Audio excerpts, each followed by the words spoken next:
The Tinwoodman of Oz by L. Frank Baum. Chapter 14. The Green Monkey. They now entered the house and, as an interested group, watched Jinjur, at Ozma's command, build a fire and put a kettle of water over to boil. The Ruler of Oz stood before the fire silent and grave, while the others, realizing that an important ceremony of magic was about to be performed, stood quietly in the background so as not to interrupt Ozma's proceedings. Only Polychrome kept going in and going out, humming softly to herself as she danced, for the Rainbow's Daughter could not keep still for long, and the four walls of her room always made her nervous and ill at ease.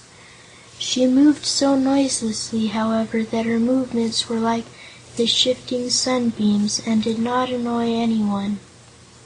When the water in the kettle bubbled, Ozma drew from her bosom 2 tiny packets containing powders. These powders she threw into the kettle, and after briskly stirring the contents with the branch of a macaroon bush, Ozma poured the mystic broth upon a broad platter which Jinjur had placed upon the table. As the broth cooled, it became as silver, reflecting all objects from its smooth surface like a mirror. While her companions gathered around the table, eagerly attentive, and Dorothy even held little Toto in her arms that he might see, Ozma waved her wand over the mirror-like surface.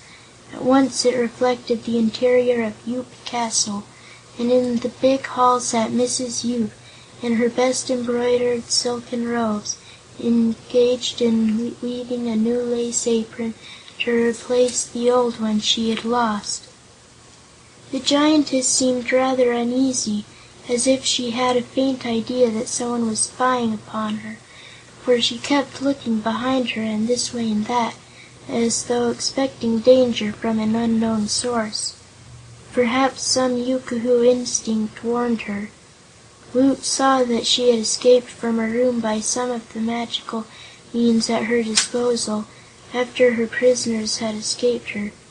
She was now occupying the big hall of her castle as she used to do. Also, Woot thought, from the cruel expression on the face of the Giantess, that she was planning revenge on them as soon as her new magic apron was finished.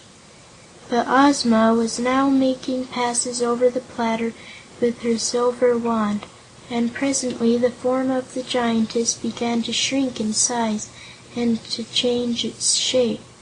And now in her place sat the form of Woot the Wanderer, and as if suddenly realizing her transformation, Mrs. Yoop threw down her work and rushed to a looking-glass that stood against the wall of her room. When she saw the boy's form reflected as her own, she grew violently angry and dashed her head against the mirror, smashing to atoms. Just then Ozma was busy with her magic wand, making strange figures, and she had also placed her left hand firmly upon the shoulder of the Green Monkey. So now, as all eyes were turned upon the platter, the form of Mrs. Yoop gradually changed again. She was slowly transformed into the Green Monkey, and at the same time Woot slowly regained his natural form. It was quite a surprise to them all when they raised their eyes from the platter and saw Woot the Wanderer standing beside Ozma.